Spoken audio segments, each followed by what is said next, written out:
أعوذ بالله من الشيطان الرجيم. بسم الله الرحمن الرحيم. إن الحمد لله نحمده ونستعينه ونستغفره ونعوذ بالله من شرور أنفسنا وسيئات أعمالنا. من يهده الله فلا مضل له ومن يضلل فلا هادي له، وأشهد أن لا إله إلا الله وحده لا شريك له، وأشهد أن محمدا عبده ورسوله صلى الله عليه وآله وسلم تسليما كثيرا. أما بعد،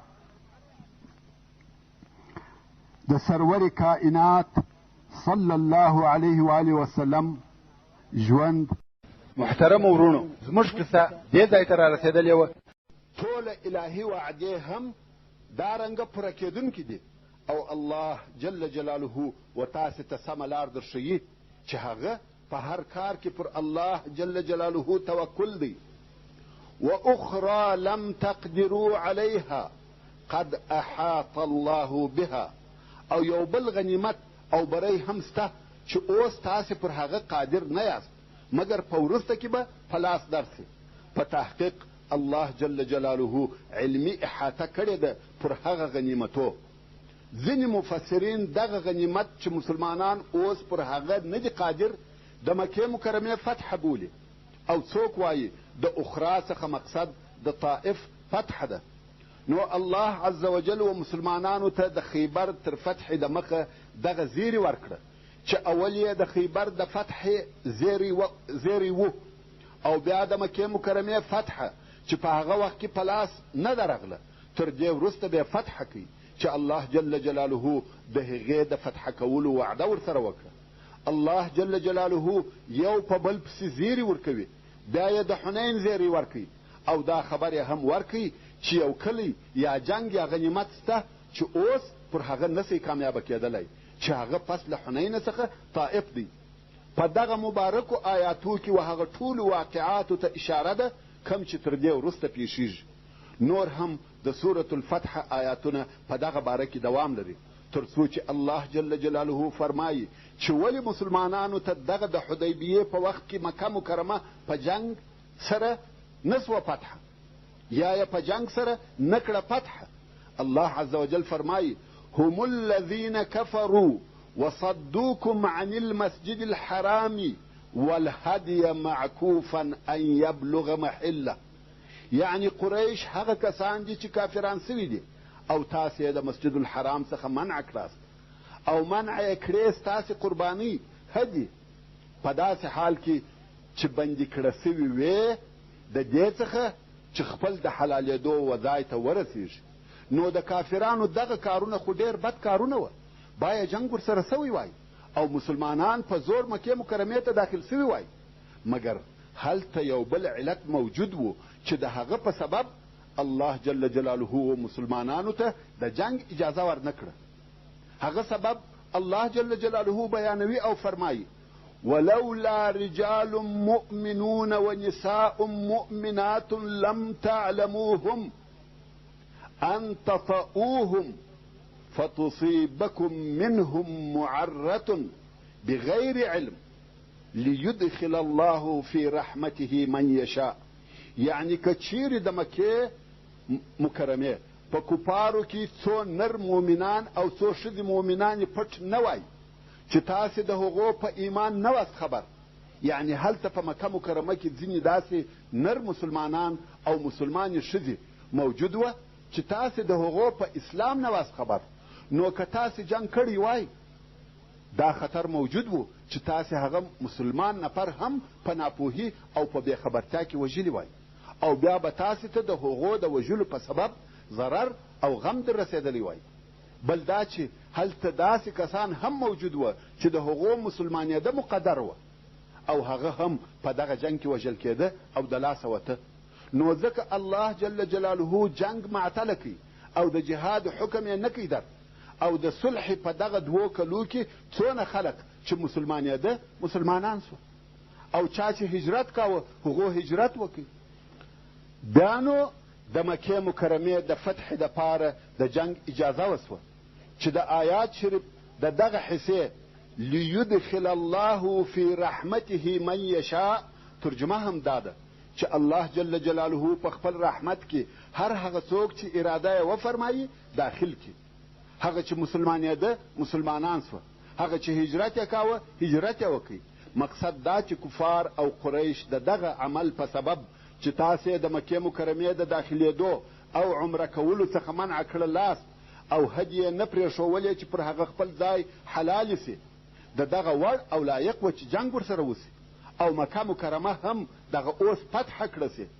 مګر څرنګه چې هلته داسې مسلمانان او مسلمانې ښځې موجود دي چې تاسې په اسلام نه یاست خبر او هغه په دغه جنگ کې وژل کیږي، نو الله جل جلاله د جنگ اجازه و نه فرمایل.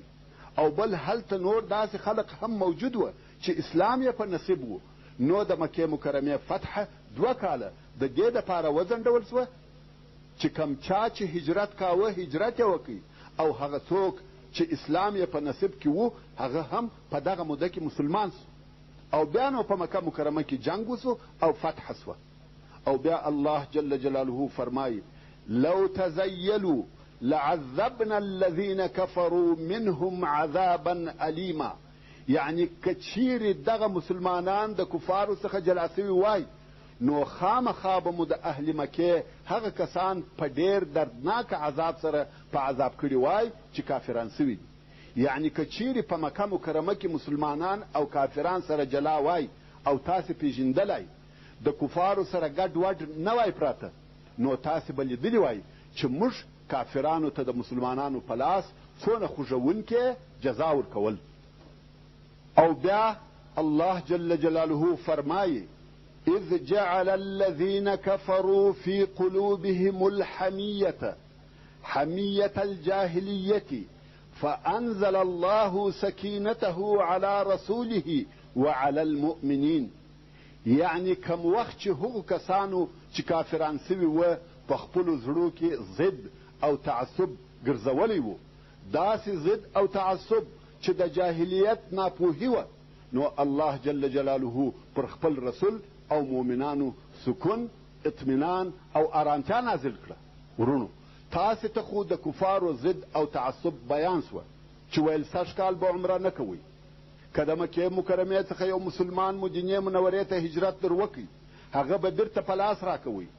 پر کال چې عمرې ته راسئ په مکه مکرمه کې به تر 3 ورځو زیات وخت نه تېروئ او د ځان سره به اسلحه هم نه راوړئ. په صلحنامه کې به بسم الله الرحمن الرحیم نه لیکئ. د محمد رسول الله صلی الله علیه وسلم پر ځای به یوازې محمد ابن عبدالله لیکئ، چې دا ټوله ضد تعصب او ناپوهي وه. مګر رسول الله صلی الله علیه وسلم دغه ټوله خبرې په سړه سینه ومنلې او صحابه کرام که څه هم په دغه صلح ناخوښه وه خو بیا یې هم د رسول الله صلی الله علیه وسلم اطاعت وکړي او په دغه فیصله یې زړونه مطمئن سوه. نور هم الله جل جلاله فرمایي والزمهم کلمة التقوى وكانوا احق بها واهلها وكان الله بكل شيء عليما. او ټینګه او لازمه یې کړه مسلمانانو لره د تقوا کلمه، د ادب خبرې، او دوی د تقوا وړ او لایق وه او د تقوا د کلمې اهل وه او الله جل جلاله پر هر شي ښه عالم دی. کم وخت چې د حدیبیې صلح پای ته ورسېده حالات آرام سوه او رسول الله صلی الله علیه وسلم د خپل احرام څخه ځان حلال کړي، لکه څرنګه چې د مخه مو درته وویل. عمر رضی الله تعالی عنه ورغلی او ویل یا رسول الله تا په هغه خوب چې تا لیدلی و زموږ سره وعده نه وه کړې چې مکې مکرمې ته به داخلیږو، طواف به پر کوو، سرونه به خرو یا کوچني کوو؟ رسول الله صلی الله علیه وسلم وفرمایل یا عمر آیا ما وعده در سره وکړه چې دغه عمره به په دغه کال کې پیښیږي؟ هو دا صحیح ده چې ما ویل مکې مکرمې ته به داخلیږو او عمره به کوو، مسلمانان به سرونه خروي یا کوچني کوي، مګر دا مې نه و درته ویلي چې دغه عمره به سږ کال پیښیږي. ورونو حقیقتا هم د رسول الله صلی الله علیه وسلم خوب پر هغه قسم چې رسول الله صلی الله علیه وسلم لیدلی و پیش او واقع سو. مسلمانانو عمره وکړه مګر د حدیبیې تر صلح یو کال وروسته چې دغه عمرې ته عمرة القضاء ویل کیږي، ځکه د هغه تیرې عمرې چې نسوه ادا قضا یې راوړه. نو الله جل جلاله دغه د عمرې د خوب په باره کې فرمایي: لقد صدق الله رسوله الرؤيا بالحق لتدخلن المسجد الحرام إن شاء الله آمنين محلقين رؤوسكم ومقصرين لا تخافون. یعنی خامخا الله جل جلاله په حق او رښتیا سره خپل رسول ته د خوب ښوولی دی چې تاسې به خامخا مسجد الحرام ته په امن او امان سره داخل سي ان شاء الله، په داسې حال کې چې څوک به خپل سرونه خروي او څوک به کوشني کوي او تاسې به د هیڅ چا څخه نه بیریږئ. ورونو که چیرې مسلمانانو په دغه کال د حدیبیې څخه عمره کړې وای نو په بیره او تشویش کې به وای، مګر په عمرة القضا کې هیڅ بیره او تشویش نه و. په پوره امان سره مکې مکرمې ته داخل سوه او عمره یې ادا کړه. او بیا الله جل جلاله فرمایي: فعلم ما لم تعلموا فجعل من دون ذلك فتحا قریبا. نو الله جل جلاله لره د دغه صلح فایدې هغه چې تاسې نه په پوهېدلاست معلومې دي، نو یې د مخه تر داخلېدو و مکې مکرمې ته یوه فتحه او بری نږدې وګرځول. ځینې مفسرین د فتحا قریبا مقصد خیبر بولي، یعنی د مکې مکرمې تر داخلېدو د مخه یې بله نږدې فتحه درکړه چې خیبر دی، او څوک بیا وایي چې د فتحا قریبا څخه مقصد د مکې مکرمې فتحه ده چې تر عمرة القضا یو کال وروسته فتحه سوه. که څه هم د رسول الله صلی الله علیه وسلم او قریشو په مابین کې د صلح موده 10 کاله وه، مګر الله جل جلاله دغه فتحه رانږدې کړه او د حدیبیې تر صلح 2 کاله وروسته مکه مکرمه فتحه سوه. نو ځکه الله جل جلاله فتحا قریبا وفرمایل. ورونو د سورة الفتح تقریبا ټول آیاتونه د حدیبیې د صلح په واقعاتو پورې تعلق لري. نو کم وخت چې د حدیبیې په صلح پوه سو او د هغې په واقعاتو خبر سو او بیا په هغه واقعاتو خبر سو چې تر دغه صلح وروسته پیښې سوي دي چې د خیبر فتحه ده، عمرة القضا ده، او بیا د مکې مکرمې فتحه ده، او بیا حنین او طائف دی، نو د سورة الفتح په مقصد او معنا هم پوهېدلی سو، ځکه چې و دغه ټولو واقعاتو ته په سورة الفتح کې اشارې موجودې دي او د سورة الفتح آیاتونه د حدیبیې د صلح په وخت کې نازل سوه چې پر هغه واقعاتو چې پیښې سوې یا تر دې وروسته پیښیږي الهي تبصره ده. ورونو معافي غواړم ما د خیبر د غزا قصه بیانول او د هغې قصې تر څنګ مې د سورة الفتح ځینې آیاتونه د ترجمې سره تلاوت کړه چې په دې کار کې 2 مهمې فایدې پرتې وې. یو دا چې دا راته معلومه سي چې د سیرة النبي صلی الله علیه وسلم معلومات د قرآن مجید د معنا د پوهېدلو سره څونه تعلق او ارتباط لري. که موږ د سیرة النبي صلی الله علیه وآله وسلم معلومات ونه لرو، یوازې دا نه چې د سورة الفتح په معنا نه پوهېږو بلکې د قرآن مجید په ډیرو آیاتو نسو پوهېدلی. دوهم دا چې دا به ډېر ښه او په زړه پورې کار وي چې د سیرة النبي صلی الله علیه وسلم تر څنګ د قرآن مجید د ځینو آیاتو په ترجمه هم پوه سو.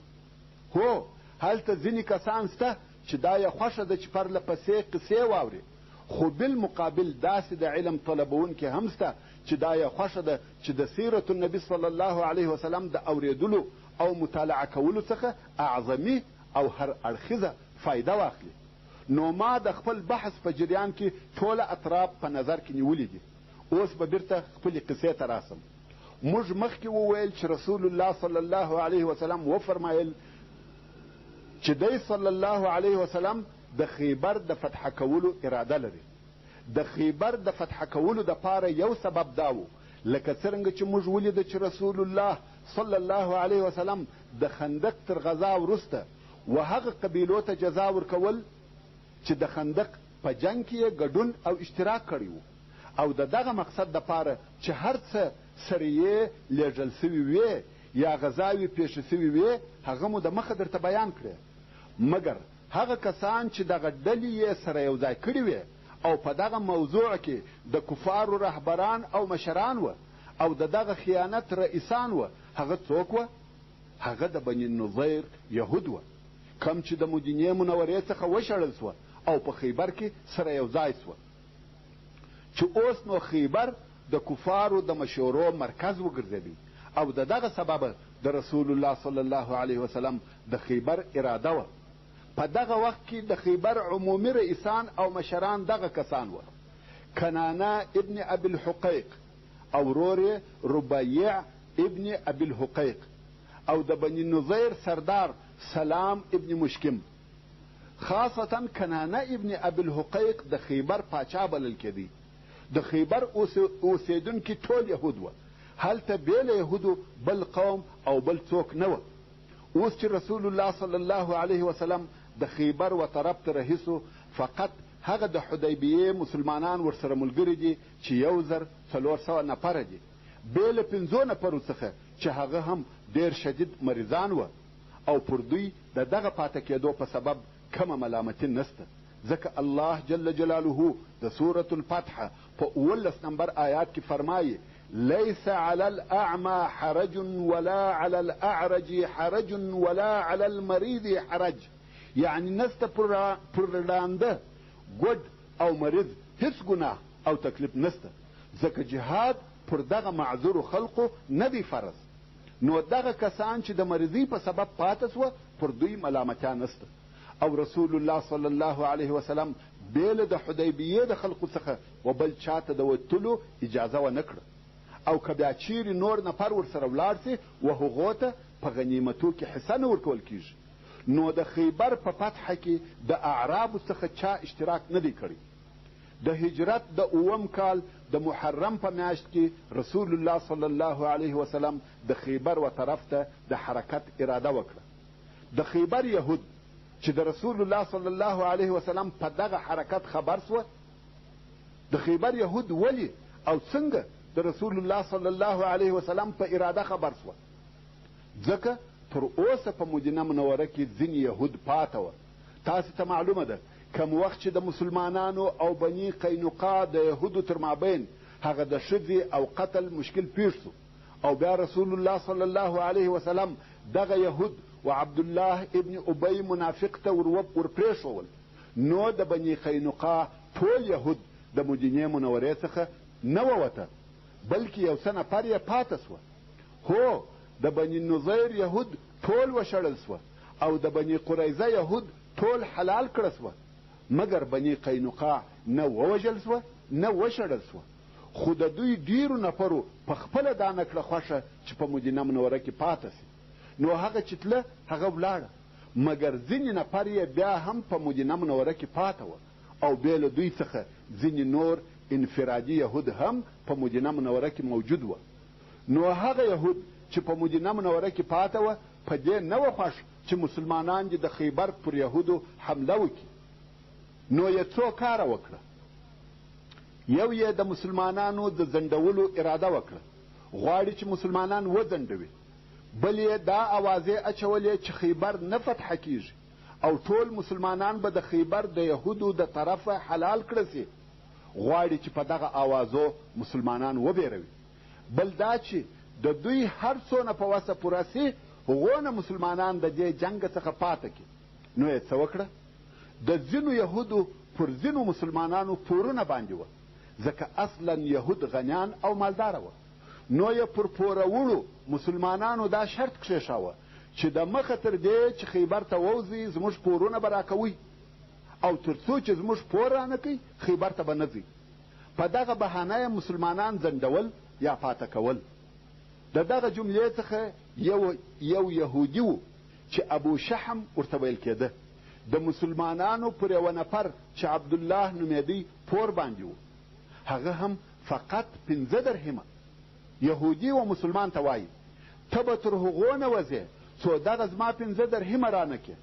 مسلمان ورته وایي ته لږ صبر وکړه چې زه خیبر ته ولاړ سم او خیبر فتح کو، غنیمتونه راوړو بیا به ستا پور درکم.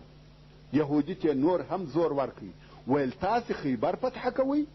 والله تاسې ټول په خیبر کې حلالیږئ، وژل کېږئ، او بیا زه زما پور د چا څخه واخلم؟ اوس به لا زما پور د مخه تر دې چې ولاړ سې راکوې. مسلمان وګرځېدی چې یو څوک کومک ورسره وکړي او دغه 15 درهمه ورکړي، خو داسې څوک یې نه کوي پیدا چې دغه 15 درهمه ورکړي، او یهودي ورته ټینګ دی چې زما پور به راکوې. نو عبدالله ورسول الله صلی الله علیه وسلم ته شکایت وکړي چې یا رسول الله، تر څو چې د دغه یهودي 15 درهمه ور نکم د وتلو اجازه نه راکوي، او په دې مې هم بیروي چې په خیبر کې 10,000 جنګیالي نفر سته او تاسې به د هغه ځای څخه ژوندي را نسئ. رسول الله صلی الله علیه وسلم وفرمایل پور یې ورکړه. نو عبدالله هم لاړی، خپل کالی یې خرڅ کړه او د یهودي پور یې ورکړي. او بیا دغه عبدالله ته د خیبر د غنیمتو په جمله کې یوه ښځه هم ورسېده چې د دغه ابو شحم یهودي د اقرباو څخه وه. نو عبدالله پس له خیبره څخه و ابو شحم ته ورغلی او ویل دغه ستا قریبه ده او زما سره مینځه ده، نه یې رانیسې؟ هغه ویل هو رانیسم یې. نو یې د هغه پور څو چنده مبلغ و عبدالله ته ورکړي او هغه خپله قریبه یې رانیول. مقصد دا چې یهودو کوښښ کاوه چې مسلمانان په هره طریقه سره چې وي معطله کړي او په زړو یې هم بیره ورننه باسي. نو کم وخت چې مسلمانانو د تګ دپاره ځانونه تیارول، د مدینې منورې یهودو نیت وکړي چې د خیبر یهود خبر کړي چې رسول الله صلی الله علیه وسلم پر تاسې حمله کوي، تاسې هم د جنگ دپاره تیار سئ. نو یو اعرابي یعنی صحرایي عرب چې د بني اشجع څخه و خیبر ته ولېږي چې یهود په دغه حمله خبر کړي.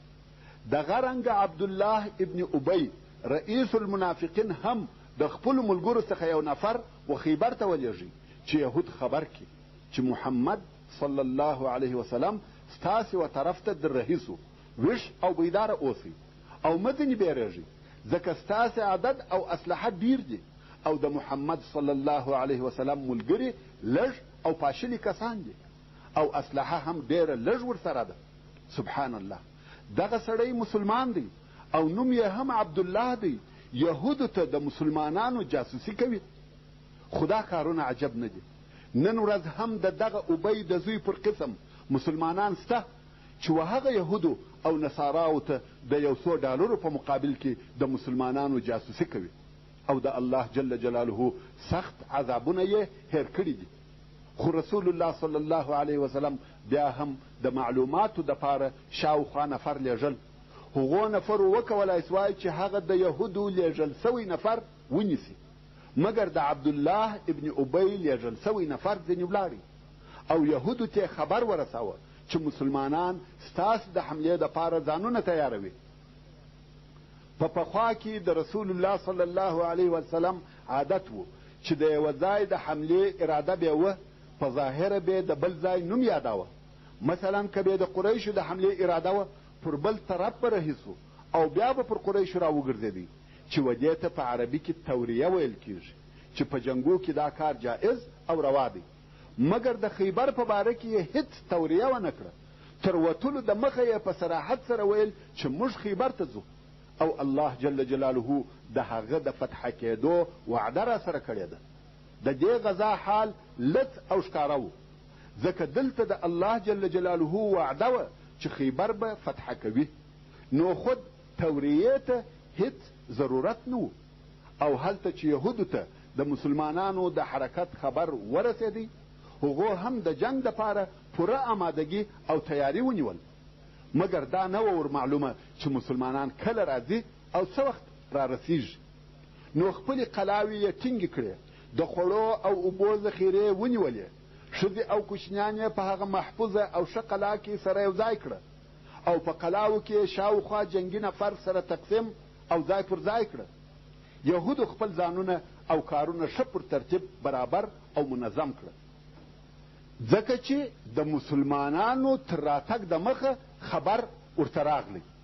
خو پر دغه سربیره رسول الله صلی الله علیه وسلم د دوی د طرفه مطمئن و او د دوی په ترتیباتو یې پروا نه کېده.